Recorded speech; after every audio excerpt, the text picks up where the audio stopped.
25 Juli. Shalom Bapak Ibu yang terkasih di dalam Tuhan. Kebenaran pada saat ini berjudul kejenuhan.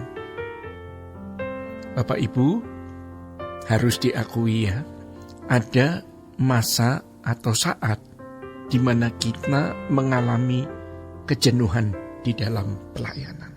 Tetapi itu tidak kita sadari. Baik sebagai ketua sinode, sebagai gembala sidang, sebagai aktivis, atau jabatan apapun. Semua kita jalani karena memang tugas yang sudah terlanjur kita sandang.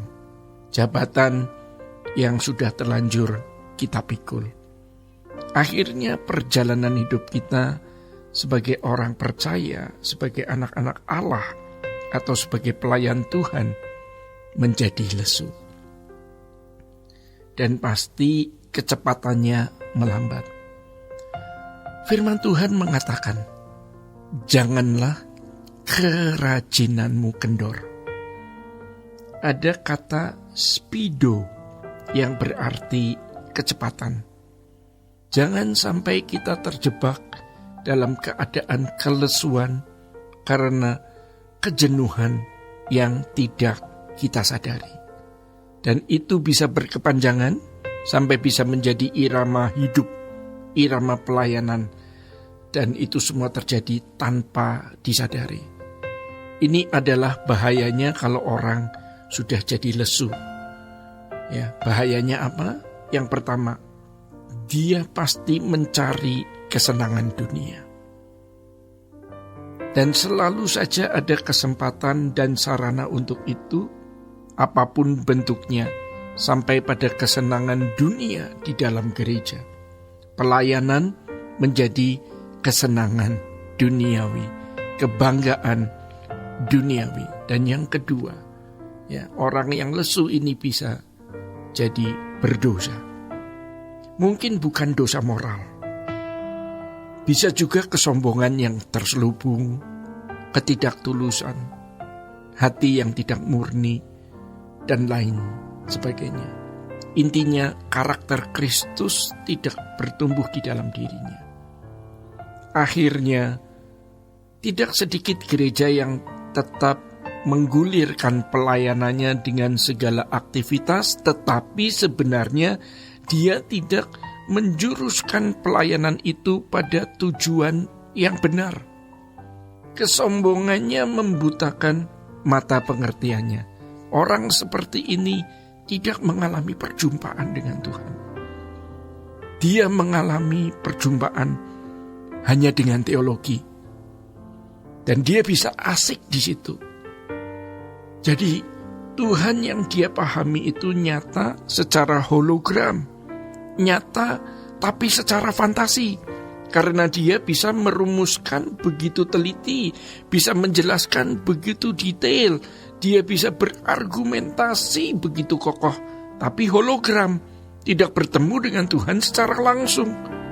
Menjadi seorang teolog hebat bagaimanapun, seorang pendeta dengan jumlah jemaat seberapa banyak pun, kalau buah hidupnya bukan buah Roh Kudus, pasti dipastikan ia belum bertemu Tuhan.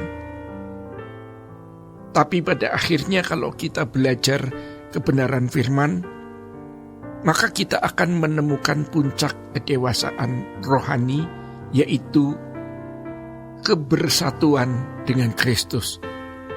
Sehingga kita sampai pada level yang kuingini hanya Engkau saja.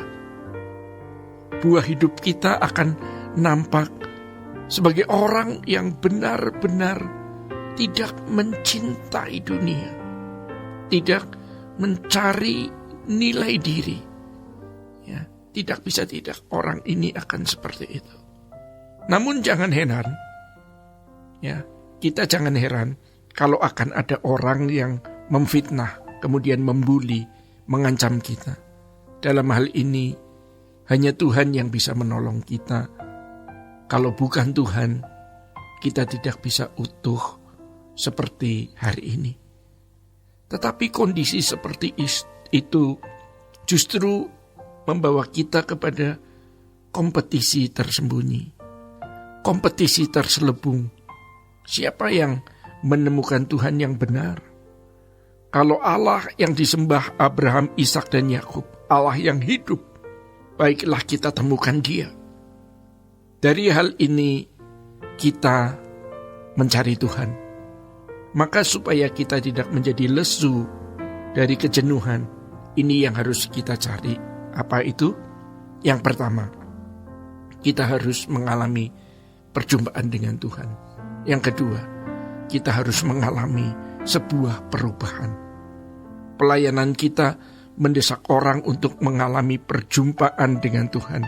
Jemaat harus diarahkan untuk mengalami perjumpaan dengan Tuhan. Tetapi spirit untuk mengalami perjumpaan dengan Tuhan tidak akan tertransfer kalau kita sebagai pendeta tidak mengalami perjumpaan dengan Tuhan lebih dahulu. Faktanya, ketika seseorang tidak mengalami perjumpaan dengan Tuhan, maka yang ada adalah kesombongan. Pengajaran bisa membuat orang cerdas, tapi belum tentu rendah hati. Teori kerendahan hati diberikan, tapi tidak sanggup dipikul tanpa perjumpaan dengan Tuhan. Bapak Ibu yang terkasih di dalam Tuhan, ketika di ujung maut, tanpa gembala sindang, tanpa pendeta, tanpa pendamping, setiap jemaat bisa berjumpa dengan Tuhan. Ini yang penting. Kita tidak bisa membagi kerinduan berjumpa dengan Tuhan kalau kita sendiri tidak berjumpa. Jadi ada semacam frekuensi yang bisa kita pancarkan tanpa bisa dibahasakan, tanpa bisa dianalisa oleh pikiran, yaitu frekuensi kerinduan atau kehausan menemukan Tuhan dalam perjumpaan pribadi. Sebab Tuhan tidak bisa dibatasi, Bapak Ibu. Tuhan tidak bisa diikat di dalam yang namanya ilmu apapun atau nalar apapun. Tidak mengecilkan teologi dalam hal ini, tapi seorang harus mengalami perjumpaan dengan Tuhan. Perjumpaan dengan Tuhan membuat kita membuat kita tidak bisa lesu. Sebaliknya, kita akan bergairah ketika kita mengalami perjumpaan dengan Tuhan. Tapi gairah ini tidak akan bisa dikenali orang yang tidak mengalami perjumpaan dengan Tuhan. Sepintar, sehebat apapun orang itu, dia tidak akan bisa mengerti. Ini frekuensi yang tidak bisa dibaca dengan ilmu, tidak bisa dianalisa. Sebab pada akhirnya, yang dibutuhkan bukan gembala sidang atau siapapun, melainkan bertemu Tuhan secara pribadi. Bapak Ibu yang terkasih di dalam Tuhan, demikian kebenaran pada saat ini. Tuhan Yesus memberkati. Sola Gracia.